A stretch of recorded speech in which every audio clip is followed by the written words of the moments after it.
স্বাগত বিজনেস টাইমসের সঙ্গে আছে আমি এরিয়াস হাসান।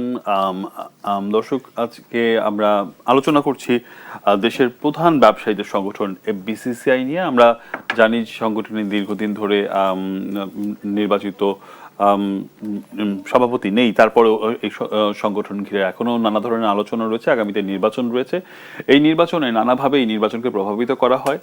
সেই প্রভাবিত করে অনেক সময় দেখা যায় যে যারা পরিচালক হওয়ার কথা না, নাম সর্বস্ব সংগঠনগুলো দ্বারা এই নির্বাচনকে প্রভাবিত করা হয়, সেটি নিয়ে আমাদের একটা প্রতিবেদন আছে। সেই প্রতিবেদনের উপর আজকে আমরা আলোচনা করব। তবে তার আগে আমরা আজকে আমাদের অতিথিদের সাথে পরিচয় করে দিই। আমাদের সাথে আছেন কাজী ইফতেখার হোসেন, সাবেক সভাপতি, তিনি Bangladesh garments and buying house অ্যাসোসিয়েশনের, এবং আছেন জসিমউদ্দিন, বিশেষ প্রতিনিধি, দ্য ফিনান্সিয়াল এক্সপ্রেস। দুজনের সাথে আমরা আলোচনা করব। আমরা একটু প্রতিবেদন দেখে নিই, প্রতিবেদন দেখে আমরা ফিরছি। পেশাগত জীবনে অসংখ্যবার এফবিসিসিআই নির্বাচন কাভার করেছি, কিন্তু কেমন হয় ব্যবসায়ীদের এই শীর্ষ সংগঠনে এবার যদি নিজেই নির্বাচন করি? শুনতে হাস্যকর মনে হলেও ব্যবসায়ী না হয়ে আদৌ নির্বাচন করা সম্ভব কিনা, কিংবা অসংখ্য জালের মতো ছড়িয়ে থাকা অ্যাসোসিয়েশনগুলো আমাকে নমিনেশন দেবে কিনা, সেটি কিন্তু দেখার বিষয়। জানবো পুরো গল্প, সঙ্গেই থাকুন।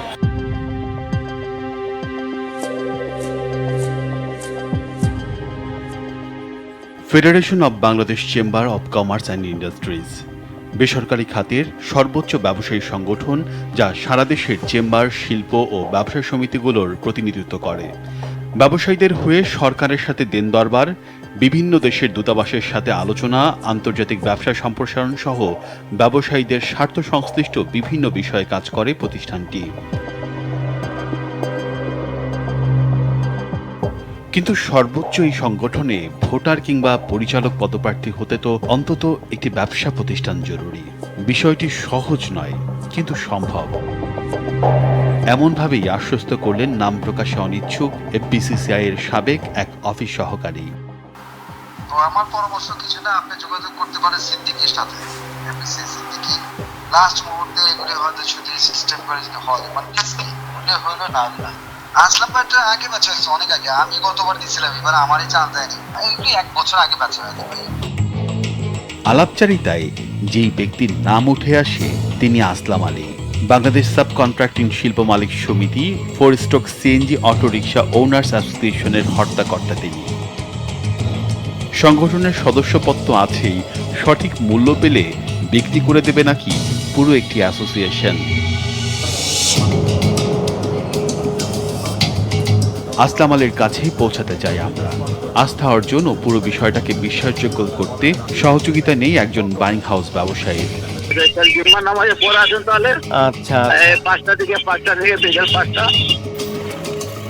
আমাদের বৈঠক নির্ধারণ হয় ঠাটারি বাজারের স্টার কাবাব হোটেলে।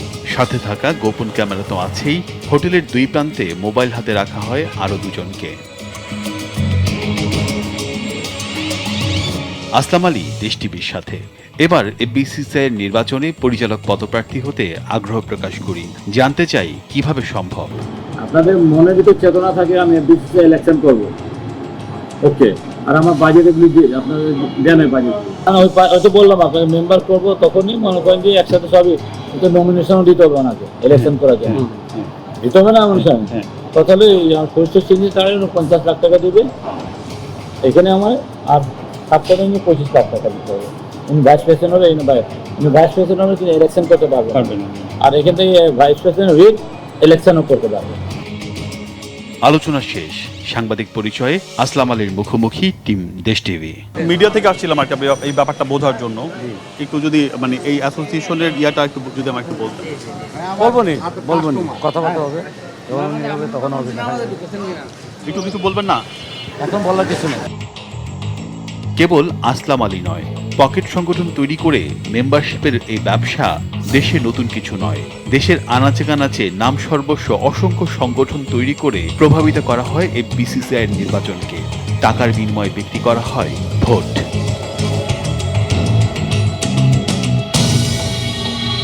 আমাদের অনুসন্ধানে উঠে আসে আরও একজনের নাম, দেওয়ান আব্দুল আলিম। বাংলাদেশ ফুটওয়্যার অ্যাসোসিয়েশন, শু ডিলার অ্যাসোসিয়েশন সহ আরও কয়েকটিতে খুঁজে পাওয়া যায় তার নাম।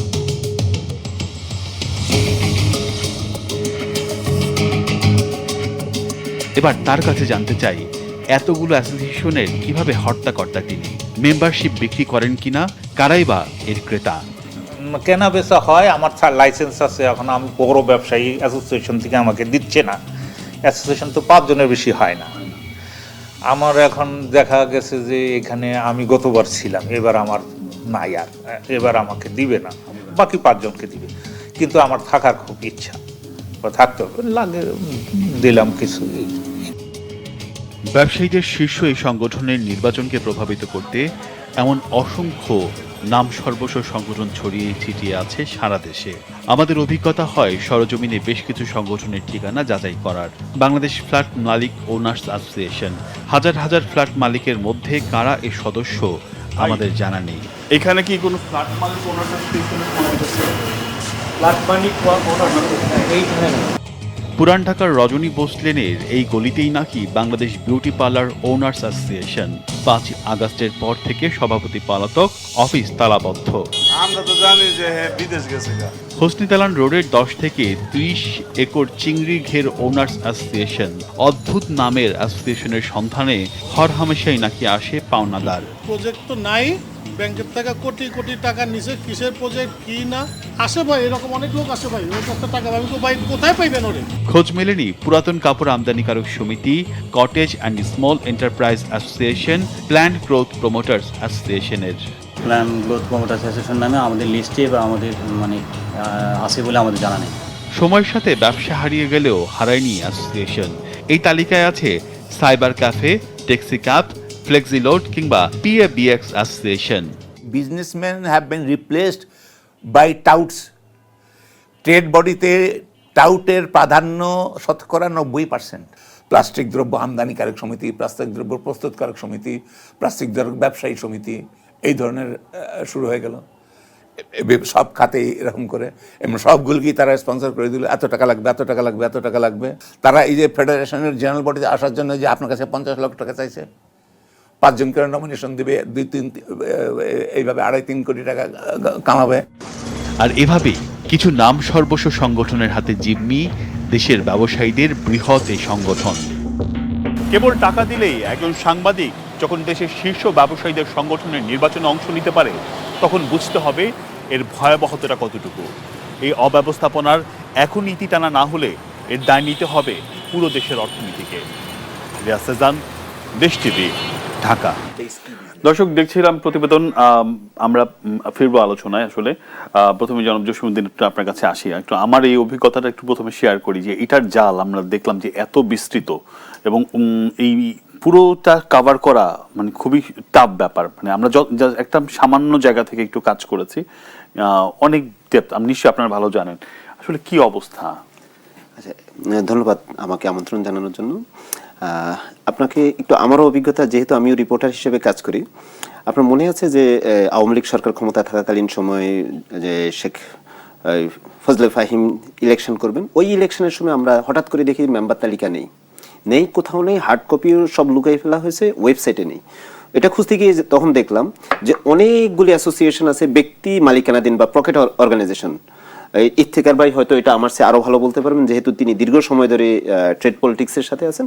তো আমরা দেখলাম যে একই ব্যক্তির কাছে একাধিক সংগঠন থাকে। উনি হয়তো ফেডারেশনে সাবেক প্রেসিডেন্ট ছিলেন, এখন অন্য একটা অ্যাসোসিয়েশনে আছেন, কিন্তু ওনার আরো ছোট ছোট অনেকগুলি অর্গানাইজেশন আছে এবং এই ভোটগুলি উনি নিয়ন্ত্রণ করে।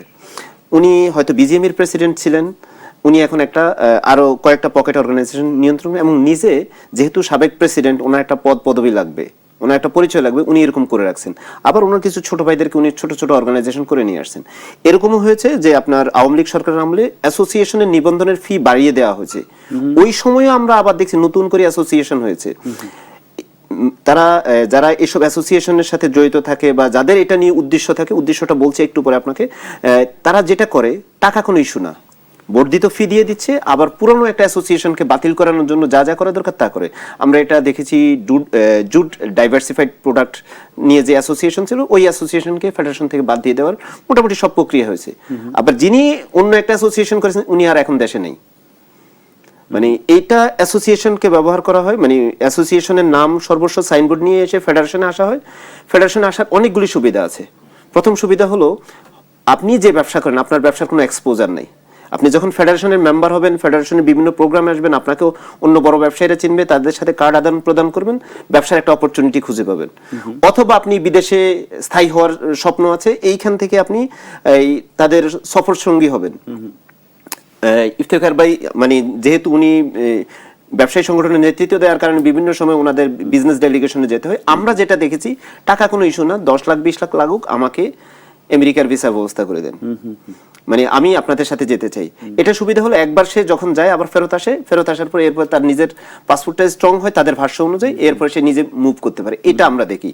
আবার অ্যাসোসিয়েশনের নির্বাচনের আগে এই যে পকেট অর্গানাইজেশন গুলো, এরা আবার নিজেরা একটা গ্রুপ করে, এটা অনেকটা শেয়ার মার্কেটে এজিএম পার্টির মতো।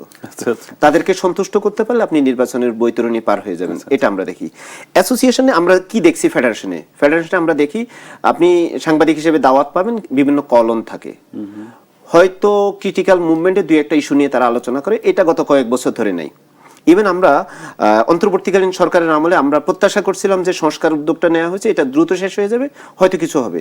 আলটিমেটলি ওইখানেও কাজের কাজ কিছু হয় নাই। এবং যে ইস্যু নিয়ে আলোচনা হয়, মানে এখানে দুঃখজনক বিষয় হলো ফেডারেশনে আপনি কোনো একটা ইস্যু নিয়ে, সিরিয়াস ইস্যু নিয়ে আলোচনা হচ্ছে, সে ধরেন এই মুহূর্তে ফুয়েল সংকট নিয়ে আলোচনা হবে, সেখানে আলোচনায় যেই লোকটা রিলেভেন্ট, যার যে 5 জনের কথা বলা দরকার, এই 5 জন নেই। কারণ ওই যে বিভিন্ন কোটায় যারা আসছে, যারা ভবিষ্যতে নির্বাচনে প্রভাব বিস্তার করবে, এদেরকে মানে ফ্লোর দিতে গিয়ে 1 ঘন্টার প্রোগ্রাম 3 ঘন্টা পর্যন্ত হয়। জি, আমরা আলোচনা করব যে যেই পরিস্থিতি জনাব ইফতেখার, এইটা তো আসলে যারা সত্যিকারের ব্যবসায়ী তারা তো আসলে থাকতে পারছে না। ভাই বলছিলেন যে 5 জন থাকার কথা, 5 জন না থেকে যিনি বক্তব্য দিচ্ছেন তিনি হয়তো এটা রিলেটিভই না। কি অবস্থা আসলে, এইভাবে কি আসলে একটা দেশের ব্যবসায়ীদের বড় সংগঠন চলতে পারে কিনা? দেখুন, আমরা যদি এই জিনিসটা নিয়ে দেখি যে আমরা ভাবি যেটা একটা অ্যাপেক্স বডি, আপনি যদি এফবিসিসি এর অফিসে যান এবং বিজিএমইতে যান, তাহলে আপনার কাছে কোনটাকে অ্যাপেক্স বডি মনে হবে? আপনাকে পরিষ্কারভাবে আপনি দেখতে পারবেন যে ওইখানকার অবস্থা আর এখানকার অবস্থার মধ্যে অনেক পার্থক্য আছে। 1, 2 হলো এটা হলো কেন? আমরা যদি খেয়াল করে দেখি, এই এফবিসিসি এর যে নির্বাচনী প্রক্রিয়া, একসময় সাধারণ ভোটারদের মাধ্যমে প্রেসিডেন্ট নির্বাচিত হন, সভাপতি নির্বাচিত। 1994 থেকে 96 সালে বাংলাদেশের একজন স্বনামধন্য ব্যবসায়ী সভাপতি নির্বাচিত হয়েছিলেন, যার মাধ্যমে রাজনীতিকরণ হতে শুরু করে এফবিসিসিআই। এবং সেই রাজনৈতিক প্রক্রিয়া এমন একটা জায়গায় পৌঁছে রাজনীতি শেষ করে 2001 সালে দেখা গেল সেই প্রক্রিয়াটা শেষ হয়ে গেল এবং নির্বাচনের জন্য একটা কোটারি সিস্টেম চালু করা হলো। সেই কোটারি সিস্টেমের মধ্যে দিয়া গত 20 বছর চলছে এইভাবে। এবং সেই যে প্রক্রিয়াটা শুরু হয়েছে রাজনীতি প্রক্রিয়া, তার কারণে একটি ব্যবসায়িক সংগঠন নষ্ট হয়ে যাচ্ছে। আপনারা যদি খেয়াল করে দেখেন, আমাদের পার্শ্ববর্তী দেশে ফিকি নামে একটা সংগঠন আছে, সিটি নামে একটা সংগঠন আছে, তাদের যে ডাইরেক্টর, তাদের সঙ্গে যখন আপনি কথা বলবেন আপনার মনে হবে যে একটা স্ট্যান্ডার্ড পিপলের সঙ্গে কথা বলছেন, যারা আন্তর্জাতিক মানের ব্যবসা করার জন্য উপযুক্ত। এখন আমরা দেখি কি, আমরা যেটা দেখি এফবিসিসি এর কাজটা কি, এফবিসিসি এর কাজ রাষ্ট্রের সঙ্গে নিগোশিয়েট করা। এখন আপনি যখন রাষ্ট্রেরই পার্ট হয়ে যাবেন, তখন আর নিগোশিয়েট করবেন কি আপনি? সেখানে দেখা গেল আপনার রাজনীতিকভাবে দলের লোক হয়ে গেছেন। এফবিসিসি দেখা যায় সরকারের বাজেট হওয়ার আগেই সে কাগজপত্র রেডি করে আপনার কাছে দেওয়ার জন্য যে এই বাজেট বেস্ট বাজেট হয়েছে। সেই সংগঠনকে যদি আপনি দাঁড় করাতে চান, তাহলে একটা সুন্দর প্রক্রিয়ার মধ্যে নিয়ে আসতে হবে, সেটাকে সঠিক ব্যবসায়ীকে নিয়ে আসতে হবে। এবং এখানে যদি আমরা দেখি যে আইন কি বলে, আইনের প্রসঙ্গে আসবো আমরা, একটু বিরতির সময় হয়েছে, আমি আপনার কাছেই আসবো বিরতির পর, আইন নিয়ে কথা বলবো, আইন কি বলে। দর্শক, আলোচনা করছিলাম সিন্ডিকেটে বন্দী বিসিসিআই, এই বিষয়টি নিয়ে একটা বিরতি নিচ্ছি, কিছুক্ষণ পর সবাই থাকুন।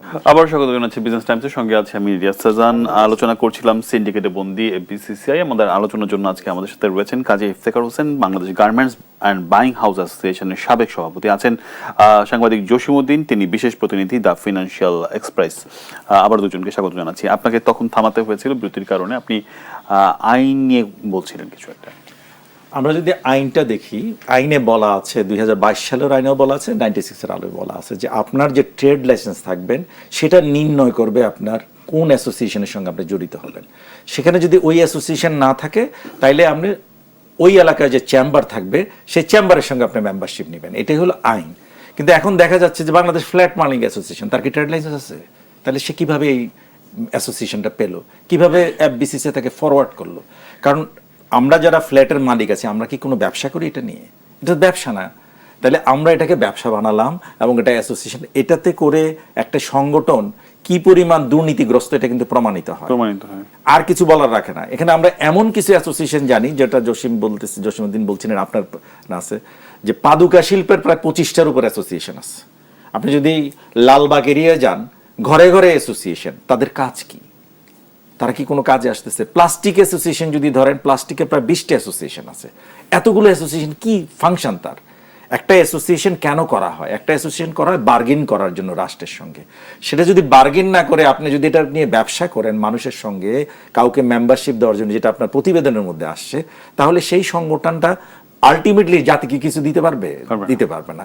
তাই আমি মনে করি সরকারের এই ব্যাপারে নজর দেওয়া উচিত এখনই, এবং সেটাকে সঠিকভাবে এই সংগঠনটাকে দাঁড় করানো উচিত। যদি আমরা আন্তর্জাতিক ব্যবসায় নেগোসিয়েশন করতে চাই, তাহলে আমাদের পার্শ্ববর্তী দেশ ভারত, নেপাল এবং শ্রীলঙ্কার মতো দেশে যদি আপনি তাদের চেম্বারগুলো দেখেন, তাদের অ্যাসোসিয়েশনগুলো দেখেন, তাহলে আমাদের সত্যিকার অর্থে লজ্জা লাগবে। এখানে জসিমের মতো সাংবাদিক আছেন, তারা বিভিন্ন জায়গায় যান। আমাদের এই অ্যাসোসিয়েশনের বিভিন্ন মেম্বারের সঙ্গে যখন আপনারা কথা বলবেন, তা আপনাকে মনে হবে যে আপনি এমন লোকের সঙ্গে কথা বলছেন তিনি ব্যবসা করেন কিনা সেটা আপনি সন্দেহ পোষণ করেন। তাই আমি মনে করি আপনি যে প্রতিবেদন তুলে এনেছেন এটাকে সামনে নিয়ে যাওয়াতে আমার রাষ্ট্রের কাছে এটা বোঝা উচিত, রাষ্ট্রের সঙ্গে। জি, আমরা এমনও দেখি যে সকল ব্যবসা এখন নাই, ওই ধরনের অ্যাসোসিয়েশন ব্যবসা কিন্তু কোনোভাবেই নাই। পুরাতন কাপড়, আমাদের কাপড় এক্সপোর্ট করি, পুরাতন কাপড় আমরা আমদানি করি, আমদানি করতাম। হ্যাঁ, সেই অ্যাসোসিয়েশনও এখনো আছে। আমরা দেখতে পাই যে 10 থেকে 30 একর চিংড়ির ঘের প্রজেক্ট অ্যাসোসিয়েশন, মানে 10 থেকে 30 পর্যন্ত যারা আছে তারা। আমি একটা নাম বলি আপনাকে, বাংলাদেশ ঋণ গ্রহীতা বাস মালিক সমিতি আছে। ঋণ গ্রহীতা বাস মালিক সমিতি আছে। আচ্ছা, এই যে এইটা আসলে কোনো কর্তৃপক্ষ নয়, বাণিজ্য মন্ত্রণালয় কিভাবে আসলে এদেরকে ছাড় দিচ্ছে? এটা কর্তৃপক্ষ আছে, এটা বাণিজ্য মন্ত্রণালয় দেখে। এইখানে যেটা হয়, এটা হলো ধরেন আপনি একটা অ্যাসোসিয়েশন করবেন, এখন আপনি মিলে একটা অ্যাসোসিয়েশন করব, আমরা কোনো একজন প্রভাবশালী মন্ত্রী অথবা প্রধানমন্ত্রী একজন উপদেষ্টার সুপারিশ নিয়ে আমরা বাণিজ্য মন্ত্রীর কাছে গেলাম, ওনার কাছে পাঠাইলাম যে অমুক ভাই পাঠাইছে আমাদেরকে। এই ভাইয়ের রেফারেন্সে যখন আরেক ভাইয়ের কাছে গেলাম, ওই ভাই আবার ওই যিনি ট্রেড অর্গানাইজেশনের যিনি থাকেন মহাপরিচালক, ওনার কাছে উনি রেফার করে দিল প্রয়োজনীয় ব্যবস্থা নেওয়া হোক। এটা ওনার জন্য শিরোধার্য। এইভাবেই মূলত হলো সংগঠনগুলি নিবন্ধন পায়। এর পাশাপাশি ভাই জানেন যে নির্বাচনের আগে আগে কিন্তু চেম্বারে এতগুলি চেম্বার সরাসরি ছিল না। এই চেম্বারগুলি রাজনৈতিক বিবেচনা আসছে। সে ধরেন আমি প্রভাবশালী নেতা, আমি এমপি ইলেকশনের নমিনেশন চেয়েছি, আমি পাইনি, আমি আবার যেই অ্যাসোসিয়েশনকে রিপ্রেজেন্ট করি ওই অ্যাসোসিয়েশন আগের বার এফবিসিসি এর প্রেসিডেন্ট ছিল, তো স্বাভাবিকভাবে এবার তো অ্যাসোসিয়েশন গ্রুপ থেকে আমি আসতে পারবো, তাহলে আমাকে চেম্বার গ্রুপে নিতে হবে। এখন আমার জন্য ধরেন আমার বাড়ি কুমিল্লায়, আমার জন্য ঠাকুরগাঁ চেম্বারটা ফাঁকা আছে, ওটা অবহেলিত চেম্বার, অথবা ধরেন সুনামগঞ্জ চেম্বার রয়ে গেছে, সিলেটের কোনো সিলেট অবশ্য ভালো জায়গায়, ঠাকুরগাঁটাই বলি, ঠাকুরগাঁ চেম্বারে আমাকে বান্দরবন চেম্বার থেকে আসবে, ইভেন নোয়াখালী চেম্বার থেকে আসছে, গোপালগঞ্জ চেম্বার থেকে আসছে। তো ধরেন আমার বাড়ি ঢাকায়, গোপালগঞ্জে, আমি ঢাকাতে আসতেছি না, আমার গ্রুপ থেকে, আমি যে গ্রুপকে বিলং করি ওই গ্রুপ থেকে আগের বার ছিল, এখন আমি গোপালগঞ্জ চেম্বার থেকে আসলাম, অথবা ঠাকুরগাঁ চেম্বার, আমারটাই বলি, ধরেন কুমিল্লায় বাড়ি, আমি ঠাকুরগাঁ চেম্বারে গেলাম, বিনিময়ে ঠাকুরগাঁ চেম্বারের এক্সপোজার বাড়লো, তাদেরকে আমি কিছু অবকাঠামো করে দিলাম বা তাদেরকে একটা ফান্ড দিলাম, এই কমিটমেন্টে আমি এসে প্রেসিডেন্ট হয়ে গেলাম। প্রেসিডেন্ট হয়ে যেটা হওয়া উচিত ছিল, যেভাবে হোক, আমি একজন ব্যবসায়ী, আমি আসছি, যেটা ইফতেখার ভাই বললেন যে ফিসক্যাল পলিসি নেগোসিয়েশনে যেটা করে, ফাইনাল যে নেগোসিয়েশনটা বাণিজ্য অর্থ মন্ত্রণালয় হয়, সেখানে এনবিআর এর চেয়ারম্যান থাকে, অর্থ সচিব থাকেন, অর্থমন্ত্রী থাকেন, আর এফবিসিসি এর প্রতিনিধি হিসেবে প্রেসিডেন্ট থাকেন। ওইখানে বিবেচনা নেওয়া উচিত যে আমার দেশের আগামী দিনের স্বার্থে, শিল্পের স্বার্থে, বিনিয়োগ বাড়ানোর স্বার্থে কি কি সিদ্ধান্ত নেওয়া উচিত।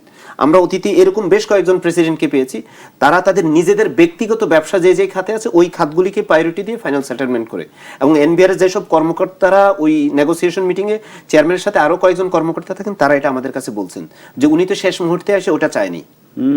উনি এর আগে টিভি টক শোতে অথবা কিংবা ওনার প্রোগ্রামে উনি বারবার এগুলি বলছেন, কিন্তু ওনার ইন্ডাস্ট্রির জন্য উনি বলছেন শেষে এই দুইটা দেন, এই দুইটা উনি চেয়ে নিছেন। তো এটা হলো মূল উদ্দেশ্য। সার্বিক উন্নয়ন আসলে কেউই ভাবছে না। আর যেটা আপনার প্রতিবেদনে বললেন দেশ বিদেশের সাথে ব্যবসায়িক সম্পর্ক, এইখানে খুবই দুঃখজনক বিষয় কি জানেন, ফেডারেশনে যারা ধরেন ফরেন ডেলিগেটস আসছে, অনেক সময় আমরা এরকম প্রেসিডেন্টও দেখছি উনি ইংরেজিতে ভালো না, ইংরেজিতে ভালো হতে নট নেসেসারি, মানে কমিউনিকেটিভ হলে ভালো হয়, যদি ওইরকম যোগ্য লোক থাকে খুবই ভালো। আপনি চাইনিজরা তো ভালো ইংরেজি জানে না, তারা তো চাইনিজ ল্যাঙ্গুয়েজে কমিউনিকেট করে, বাট তারা তো ওই বিজনেস নেগোসিয়েশনের সেই স্কিলটা তাদের থাকে। আমাদের অনেক ফেডারেশন, অনেক অ্যাসোসিয়েশনে, মানে ফেডারেশন আমরা অতীতে দেখছি অনেক অ্যাসোসিয়েশনের প্রেসিডেন্ট এরকম আসছেন যে উনি যে একজনকে অ্যাডভাইজার হিসেবে নিয়ে বা দুভাষী নিয়ে উনি কথা বলবে, এটা ওনার আগ্রহ থাকে না, কিন্তু বছরের পর বছর ওনাকেই প্রেসিডেন্ট হইতে হবে। এবং ওনারা ঘোষণা দিয়ে রাখে যে প্রধানমন্ত্রী অথবা ওনার মৃত্যু, প্রধানমন্ত্রীর মেয়াদ শেষ অথবা ওনার মৃত্যুর সময় পর্যন্ত উনি প্রেসিডেন্ট থাকবেন। তা আমরা এটা দেখছি। আচ্ছা, আপনি প্রেসিডেন্ট হলেন, ভালো কথা, আপনার অ্যাসোসিয়েশন থেকে যিনি যোগ্য, যিনি কথা বলতে পারে, ডিল করতে পারে গভর্নমেন্টের সাথে, তাকে পাঠান, এটা পাঠাবেন না, ওটাও আমার থাকবে। মানে এইভাবে আমরা অতীতে দেখছি। আমরা হয়তো এইবার ধরেন 24-এর ছাত্র জনতার অভ্যুত্থানের পর যে পরিবর্তন দেখছি, এখন গণতান্ত্রিক সরকার আসছে, সংস্কার প্রক্রিয়া চলছে, বিসিসি অ্যাডমিনিস্ট্রেটরের মেয়াদ শেষ হয়েছে। আমরা আশা করব এই সময়ের মধ্যে তারা যে সংস্কারটা নেবেন, এই অ্যাসোসিয়েশন এবং ফেডারেশন, এই চেম্বারে যে রিপ্রেজেন্টেশন যেটা আছে, এই সংখ্যাটা কমায় নিয়ে আসবেন, যৌক্তিক হারে নিয়ে আসবেন। যেটা হলো অতীতে যে ভাই যেটা বললেন, এক সময় মর্যাদাপূর্ণ ছিল, এক সময় না, আমরা ভবিষ্যতে এটাকে মর্যাদাপূর্ণ দেখতে চাই। সামনে নির্বাচন আছে। আমার একটা অভিজ্ঞতা বলি যে এই কাজটা করতে গিয়ে আমি বেশ কিছু উইমেন চেম্বারকে নক করছি এবং উইমেন চেম্বারে যাওয়ার চেষ্টা করছি। উইমেন চেম্বারের হয় প্রথমত আওয়ামী লীগের একটা পরিবর্তন হওয়ার কারণে উইমেন চেম্বারগুলো বন্ধ, অনেকে চলে গেছেন। যারা আছে তারা হচ্ছে গিয়ে একজন সভাপতিকে আমি পেয়েছি রাজশাহী উইমেন চেম্বারের, তাকে বলেছি আপনার ইয়েতে একজন ডিরেক্টরের নাম বলেন, আপনার আওতায় আছে, আপনার কমিটিতে আছে, একজন ডিরেক্টরের নাম বলেন। তিনি বলতে পারেননি, তিনি বলছে আমি জানি না, ঢাকা থেকে কেউ একজন আমাকে এটা ঠিক করে দিয়েছে, আপাতত নামটা না বললাম। তো ঘটনাটা হচ্ছে এই যে উইমেন চেম্বার, তারা কিন্তু ভোট দিবে দিন শেষে এসে বিসিসিআই, যে তার ডিরেক্টরকে চেনে না। কি বলবেন? দেখুন, আমি প্রথমে আপনাকে বলেছি যে আপনার প্রতিবেদন অনেক কথা বলেছেন। এখন যেই জিনিসটা আপনি তুলে ধরলেন ওমেন চেম্বার কথা, আমি তো প্রথমেই আপনাকে বললাম যে একটি অ্যাসোসিয়েশন কোনোদিন রাজনৈতিক বিবেচনায় চলতে পারে না, সে চলবে তার অর্গানিক সিস্টেমের মধ্যে দিয়ে, যেটা এখানে অনুপস্থিত। এবং সেটা 94 সাল থেকে যে শুরু হয়েছে সেটা আর ক্ষান্ত হচ্ছে না। এখন আপনি যেইভাবে বললেন রাজশাহী চেম্বার, আমরা যদি ওমেন চেম্বারগুলো দেখি, ওমেন চেম্বারগুলো আমরা দেখলাম অতীতে মানে কিছু গত 15-20 বছর ধরে যেটা রাজনৈতিক একটা হাতিয়ার হিসেবে ইউজ হয়। যারা ধরেন এমপি হতে পারছে না, তারা এখানে এসে থাকছেন। আবার এখান থেকে অনেকে এমপি হয়েছেন, আপনারা চিনেন তাদেরকে, বিশাল বড় এমপি হয়েছেন এবং এফবিসিসি এর বদলতেই এমপি হয়েছেন, কারণ প্রধানমন্ত্রীর সামনে বক্তৃতা দেওয়ার কারণে প্রধানমন্ত্রী তাকে এমপি বানিয়ে দিয়েছেন। এই যে পরিস্থিতি, এই পরিস্থিতির মধ্যে দিয়ে একটা রাষ্ট্রের ব্যবসা বাণিজ্য নষ্ট হয়ে যাচ্ছে। কেন? আমরা যদি খেয়াল করে দেখি যে আজকে বাংলাদেশ, আজ হোক কাল হোক, বাংলাদেশকে এলডিসি গ্রাজুয়েশন নিতে হবে। আপনি কি দেখেছেন কোনো ব্যবসায়ী সংগঠন এখন পর্যন্ত এই ব্যাপারে কিভাবে পলিসি সাপোর্ট দেওয়া যায় তার একটি পেপার ওয়ার্ক করছে? একটা হোমওয়ার্ক আছে তার কাছে নেই। তারা সবসময় বলে আসতেছে যে আমার এটা যদি হয় তাহলে আমাদের ক্ষতি হবে। ভাই, কি ক্ষতিটা হবে সেটা তো নিরূপণ করব আমি, সেটা তো আমি প্লেস করব। সেটা যদি আমাকে একটা বুদ্ধিভিত্তিক অর্গানাইজেশন, সিপিডির মতো অর্গানাইজেশন, বিভিন্ন অর্গানাইজেশন থেকে নিতে হয়, তাহলে তো আমি ব্যবসায়ী না। আমি কিন্তু ভারতের ব্যবসায়ীদেরকে দেখছি, তারা তাদের পলিসি মেকিংগুলো তারা নিজেরাই হোমওয়ার্ক করে বের করেন, কারণ সে ব্যবসার মধ্যে মনোনিবেশ করেছেন, তিনি জানেন তার সমস্যাটা কোথায়। তাহলে আমি যদি আমার রোগ নির্ণয় না করতে পারি, অন্য কেউ আমার রোগ নির্ণয় করে দিতে পারবে না। এখন এখানে যেটা আপনি প্রতিবেদনে তুলে এনেছেন যে আগামীতে নির্বাচন হতে যাচ্ছে, আমি মনে করি এই নির্বাচনের পূর্বে এই অ্যাসোসিয়েশনগুলো নিয়ে সরকারের কাজ করা উচিত এবং এটাকে রিডিউস করা উচিত। তাহলে কিছুটা আমি মনে করি এখানে মেধাভিত্তিক লোক আসতে পারবে। আমি অযোগ্য লোক, আমার হাতে 20টা অ্যাসোসিয়েশন আছে, জি, কিছু করার নেই, আমি পরিচালক হব, আপনার কিছু করার নেই। আমি 20টা অ্যাসোসিয়েশনকে মেনটেন করি, তৈরি করেছে আমাদের ভাই বাদার দিয়ে। সো এটা হয়, একটা বিরতি নিচ্ছি, শেষ পার্টে এসে আমরা এইগুলো সমাধান খুঁজবো। একটু থাকুন আমাদের সাথে। দর্শক, চলছে বিজনেস টাইমস, একটা বিরতি নিচ্ছি, ফিরছি কিছুক্ষণ পর, সঙ্গে থাকুন। আবারও স্বাগত বিজনেস টাইমসের সঙ্গে আছি আমি রিয়াজ সাজান। আলোচনা করছিলাম সিন্ডিকেটে বন্দি এফবিসিসিআই। আলোচনার জন্য আমাদের সাথে রয়েছেন কাজী ইফতেখার হোসেন, তিনি সাবেক সভাপতি Bangladesh garments and buying house association. আছেন সাংবাদিক জসিমউদ্দিন, তিনি বিশেষ প্রতিনিধি দ্য ফিনান্সিয়াল এক্সপ্রেস। আবারও দুজনকে স্বাগত জানাচ্ছি। আমরা আসলে এফবিসিসির নির্বাচন নিয়ে আলোচনা করছিলাম। নির্বাচন আসলে এভাবে হয়, অনেক সময় আমরা দেখি যে কিছু পরিচালক এমনিতেই নির্বাচন হয়ে যায়, আবার কিছু এইভাবে নির্বাচনের মাধ্যমে আসে। এই সামগ্রিকভাবে কি আসলে এই আমাদের নেতৃত্ব, এই বিশেষ নেতৃত্ব প্রভাবিত হয় কিনা? রাজনৈতিক প্রভাব তো থাকেই, তার বাইরে যদি আমি রাজনৈতিক প্রভাব বাদ দেই, তার বাইরে কি আমি এটাকে অন্যভাবে প্রভাবিত করতে পারি কিনা নেতৃত্বটাকে? নির্বাচনের প্রভাব বিস্তার করা যায়। যেটা আপনি বলছেন যে একটা ইলেকশন হয় আর একটা সিলেকশন হয়, আমরা যেটা দেখি ধরেন অ্যাসোসিয়েশনগুলো থেকে তাদের নমিনেশন দিয়ে পাঠানো হয়, এটা সিলেকশন হয়, আবার কখনো কখনো চেম্বার থেকে হয়। প্রবলেমটা হচ্ছে যাদেরকে পাঠাচ্ছেন তারা কি যোগ্য লোক যাচ্ছে কিনা, অথবা যোগ্য লোক উনি কি সময় দিচ্ছে কিনা, এটা দেয় না। এটা একটা বড় সমস্যা হয়। এইটা যখন হবে তখন হলো আপনার সব কাজে প্রভাব পড়ে। ইভেন নির্বাচনে এই যেই গ্রুপটা সিলেকশনের মাধ্যমে আসছে তারা কিন্তু ইলেকশনে তাদের একটা বড় প্রভাব ফেলে। সাধারণত যারা আসে তারা পাওয়ার পার্টির সাথে তাদের একটা রিলেশন থাকে, তারা এখানে মেকানিজমে থাকে। এবং এফবিসিসি তে চান রাত হয় একটা, নির্বাচনের আগের রাতে চান রাত, ওইখানে তারা বেসিক্যালি এইখানে মানে এটা কাউকে যদি জিজ্ঞেস করেন কেউ স্বীকার করবে না, টাকা পয়সার লেনদেন হয়, ওইখানে অনেক কিছু হয়। ওইখানে সিদ্ধান্ত হয় যে চেম্বার গ্রুপ থেকে কারা আসতেছে, অ্যাসোসিয়েশন থেকে কারা আসতেছে, কে কাকে রাখতেছে, কে কাকে ফেলে দিচ্ছে। এর আগে আপনাকে যেটা বললাম, আমি করি অ্যাসোসিয়েশন, কিন্তু আমি এইবারের ইলেকশনে প্রেসিডেন্ট হতে হবে তাই আমি চেম্বার থেকে আসতেছি। এই যে ফ্লোর ক্রস করে ওপাশ থেকে গিয়ে আসা, এগুলি যদি বন্ধ করা যায়, আর এই যে ইলেকশনের আগে যে মেকানিজম বন্ধ করার জন্য হলো আপনাকে প্রথমত সংখ্যা কমায় ফেলতে হবে ডিরেক্টরের। ডিরেক্টরের সংখ্যা কমায় ফেলে ওই যেটা ভাই হয়তো একমত হবেন, খাত ভিত্তিক যদি প্রতিনিধি দেওয়া যায় এটা সবচেয়ে ভালো হয়। চেম্বারগুলি যেগুলি আছে এই জেলা চেম্বার, ওইগুলির সংখ্যা কমায় ফেলা উচিত। মানে এতগুলি রাখার দরকার নেই, যেগুলি পোটেনশিয়াল ওইগুলিকে রাখেন। সব রাজনৈতিক বিবেচনা যেগুলি হয়েছে এগুলি পুনর্বিবেচনা করা যেতে পারে, যদি এটা অত সহজ হবে না, কারণ যে আইনি প্রক্রিয়া তারা আসছে এগুলি করা গেলে তখন হলো আরেকটা যদি করা যায়, ধরেন একবার দুইবারের জন্য অন্তত এটাকে স্ট্রিমলাইন করার জন্য, যেমন এখন যে প্রস্তাবটা আছে একজন ব্যবসায়ীদের মধ্য থেকে অ্যাডমিনিস্ট্রেটর দেওয়া, এটা যদি হয় নিঃসন্দেহে যিনি আসবেন উনি রাজনৈতিক দলের সাথে তার সুসম্পর্ক না থাকলে আসতে পারবেন না। ওনাকে দিয়েও যদি হয়, যেটা আমাদের দুইজন সরকারি আমলা অ্যাডমিনিস্ট্রেটর তাদের মেয়াদ শেষ হয়ে গেছেন, সর্বশেষ যিনি আছেন উনি কিন্তু এখন আবার বাণিজ্য মন্ত্রণালয়ের অতিরিক্ত দায়িত্ব পালন করতেছেন, সচিবের দায়িত্ব। যে আমাদের বাণিজ্য সচিব কিছুদিন আগে মারা গেলেন, এরপরে ওনার উপর তো ব্যবসায়ীরা ইতিমধ্যে কিন্তু বাণিজ্য মন্ত্রী এবং সচিবের সাথে একটা মিটিং করেছেন, সেখানে তারা তাদের মধ্য থেকে একজনকে অ্যাডমিনিস্ট্রেটর দেওয়ার অনুরোধ করছে। তো আমার ধারণা যদি পলিটিক্যালি এম্পাওয়ার্ড হয়ে কেউ অ্যাডমিনিস্ট্রেটর হয়, উনি এই উদ্যোগটা নিতে পারবেন যদি ওনার গুডউইল থাকে এবং রাজনৈতিক দলগুলির গুডউইল থাকে, তাহলে এফবিসিসি এর পুরানো ঐতিহ্য আবার ফেরত আনা যাবে। তাহলে তখন কি হবে, আমরা এই দেশে বিনিয়োগ আনতে চাই, বিদেশি বিনিয়োগকারীদের সাথে নেগোসিয়েশন করার মতো আমাদের কোনো ব্যবসায়ী প্রতিনিধি যায় না, যাই হলো রাজনৈতিক বিবেচনা অথবা ব্যক্তিগত স্বার্থের বিবেচনায়। আমরা ফিসক্যাল পলিসি নিয়ে নেগোসিয়েশন করি, সেখানে তা হয় না, এটা ব্যক্তিগত হয়। আমরা মনিটারি পলিসি নিয়ে নেগোসিয়েশন করি, সেখানেও শুধু স্বার্থ অনুযায়ী হয়। তাহলে হয়তো আগামী দিনে এটা একটা ভালো বার্গেনিং এজেন্ট হয়ে উঠবে আর কি। জি, আপনি বলছিলেন যে প্রায় 25টা জুতার সংগঠন আছে, তো একটা কৌতুক আছে নাকি জুতা মারা সংগঠনও নাকি প্রয়োজন।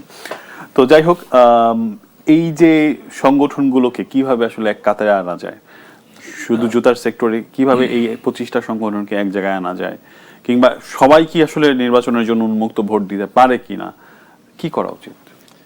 দেখুন, আমরা যদি এফবিসিসিআইকে দেখি ভালো করে, আমরা দেখব যে এখানে যেই ধরনের ভোটাভুটি হচ্ছে সেখানে যার কাছে ভোটের বাক্স তৈরি করা আছে সেই পাস করে সেখানে, ঠিক আছে। সেটা যে কিছুক্ষণ আগে জসিম যেটা বললেন, আপনি যেটা বললেন যে কারো কাছে 25টা 25টা 30টা করে ভোট আছে, যদি 20টা 30টা ভোট একজন লোকের থাকে, মানে একটা 20টা 30টা সংগঠন একজনের কাছে থাকে, তার মানে তার কাছে 100 ভোট আছে। তো 100 ভোট থাকলে যেখানে 1000 ভোটের দরকার সেখানে 100 ভোট কিন্তু বিশাল ব্যাপার, কারণ একটা লোক 100 ভোটই বেশি পাবে।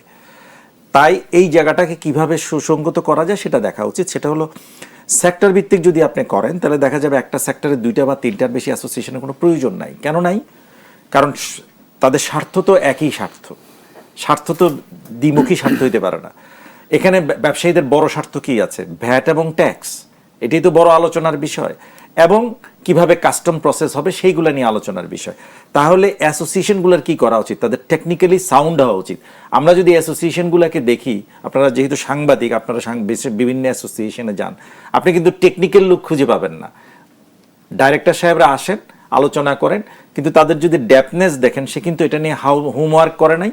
হোমওয়ার্ক না করে কিন্তু এনবিআর এ যাচ্ছে, কথা আচ্ছা, বলতেছে। পার্শ্ববর্তী দেশগুলোতে কি অবস্থা? ওরা আমরা যদি পার্শ্ববর্তী দেশের কথাটাই আসি, আমরা যদি পার্শ্ববর্তী দেশ কিভাবে চালায় অ্যাসোসিয়েশন বা চেম্বার, তাদের অ্যাসোসিয়েশন চেম্বারে সরকার কর্তৃক মনোনীত মিনিস্ট্রি অফ কমার্সের 2 জন লোক থাকেন, যারা টোটাল অ্যাসোসিয়েশনটার দেখভাল করেন। এখানে যারা বোর্ডে আসবেন তারা নির্বাচিত হয়ে তাদের মেম্বার হিসেবে আসবেন, কিন্তু ওনারা কখনো যাবেন না, ওনারা সরকারিভাবে থাকবেন এখানে, এবং তাদের কাছে অ্যাসোসিয়েশনের সমস্ত ইনফরমেশন থাকবে, যেটা সরকার ইচ্ছা করলেই সবসময় নিতে পারবেন তার থেকে। এতে করে যে জিনিসটা হয়, তাতে ট্রান্সপারেন্সি বাড়ে। যেমন আমি যদি কোনো জায়গার প্রেসিডেন্ট হই, আমি যদি মনে করি এটা আমি প্রকাশ করব না, এটা প্রকাশ হবে না। কিন্তু আমার পাশে যদি একজন রাষ্ট্রের লোক থাকে, সে কিন্তু প্রকাশ করবে কথাটাকে। তাই প্রকাশ হওয়া দরকার যে এই অ্যাসোসিয়েশনের সত্যিকার অবস্থাটা কোথায়। এমন অ্যাসোসিয়েশন পাবেন যার অফিস নাই, তাহলে তার দরকারটা কি এখানে? যার নিজের অফিস নাই, সে আরেকজনের ব্যবসা বাণিজ্য ঠিক করবে কিভাবে? তাই অ্যাসোসিয়েশনগুলোকে অর্থনৈতিকভাবে যেমন শক্তিশালী হওয়া উচিত, এবং সেখানে টেকনিক্যাল লোকও তৈরি করা উচিত, এবং রাষ্ট্রের সেখানে মনোনিবেশ করা উচিত, যাতে করে সংগঠনগুলি শক্তিশালী হয়। যে কোনো রাষ্ট্রের ভিত্তি হলো তার ব্যবসায়ী, এবং সেই ব্যবসায়ী শিক্ষিত একটা ব্যবসায়ী সমাজ দরকার আজকে। আমরা যদি খেয়াল করে দিই যে আমার যারা আগামী দিনের যেই সমস্যা পৃথিবীতে তৈরি হবে, সেখানে শিক্ষিত সমাজ লাগবে। আপনি শিক্ষা ছাড়া কোথাও যেতে পারবেন না।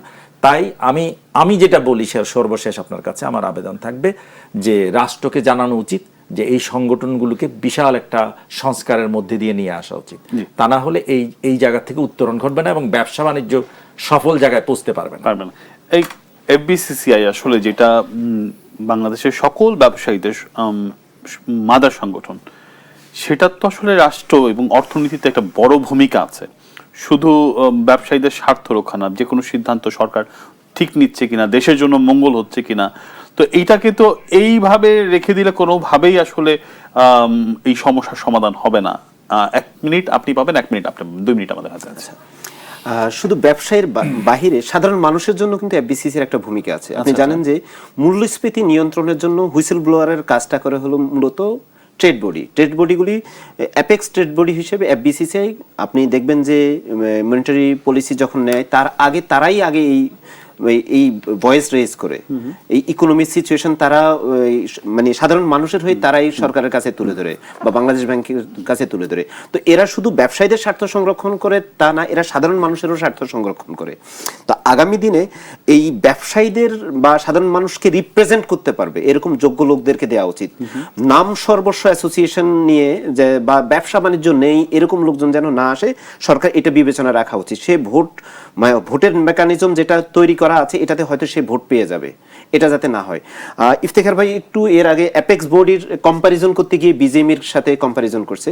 সত্যিকার অর্থে বাংলাদেশে যদি আপনি মানে সুশৃঙ্খল বা মানে একবারে ওয়েল অর্গানাইজড যদি কোনো অ্যাসোসিয়েশন দেখেন, সেগুলি তৈরি পোশাকের সাথে রিলেটেড যে সংগঠনগুলি আছে, বিজেএমই, বিকেএমই, বিটিএমই, বা তাদের আরো দুই একটা এই যদি বলি বাইং হাউস কিংবা অ্যাক্সেসরিজ, তারাই হলো মানে এক্সাম্পল ক্রিয়েট করতে পারছে যে এখানে আসলে ব্যবসায়ীরা থাকে। তবে বিজেএমই, বিকেএমই তো ব্যবসা ছাড়া এরকম প্রতিনিধি আছে, এইগুলি যেন না হয়, ওইখানেও এইগুলি দেখা উচিত। সবশেষ মন্তব্য। দেখুন, আমি একটা কথা বলি, যে কোনো সংগঠনের সবচেয়ে বড় জিনিস যেটা, সেটা হলো আমি মনে করি রাজনৈতিক বিবেচনা না থাকা। আমরা যদি অতীতের দিকে তাকাই, যখন নুরুদ্দিন সাহেব এফবিসিসিআই প্রেসিডেন্ট ছিলেন, তার কিন্তু কোনো রাজনৈতিক পরিচয় ছিল না, তার ব্যবসায়ী হিসেবে তার পরিচয় ছিল। তাই আমি মনে করি যে কোনো সবাই যে কথাটা বলেন আমি তার বিরুদ্ধে। সবাই বলেন যে যিনি এফবিসিসিআই প্রেসিডেন্ট হবে তার সঙ্গে রাজনৈতিক বিবেচনা থাকতে হবে, এটা আমি মনেই করি না। যেহেতু উনি একটা বার্গেনিং এজেন্ট, তার কাজ হবে রাষ্ট্রের সঙ্গে বোঝাপড়া করে ব্যবসায়ীদেরকে ঠিক করা এবং রাষ্ট্রের যাতে ক্ষতি না হয় সেটাও দেখা। তাই রাজনৈতিক বিবেচনার বাইরে যেতে হবে এখানে। অনেক ধন্যবাদ আপনাদের দুজনকে। বেশ কিছু বিষয় আলোচনায় উঠে এসেছে। দর্শক, আসলে আলোচনা, আমরা যারা গণমাধ্যম কর্মী রয়েছি, আসলে আমরা বিষয়টি সামনে তুলে ধরাই আমাদের কাজ, কিন্তু এটি সমাধানটা আসলে করতে হবে কর্তৃপক্ষকে, সমাধানটা করতে হবে সরকারের যারা দায়িত্বপ্রাপ্ত রয়েছেন। তো সেই ক্ষেত্রে আশা করি যে আগামীতে বিসিসি নির্বাচন হওয়ার আগে এই বিষয়টি সমাধান হবে, একটি সুষ্ঠু নির্বাচন হবে, দেশের অর্থনীতি এগিয়ে যাবে, এমনটাই প্রত্যাশা আমাদের। অনেক ধন্যবাদ আমাদের সাথে থাকার জন্য। আগামীকাল একই সময় আবারও বিজনেস টাইমসে যুক্ত হচ্ছি, সঙ্গে থাকুন।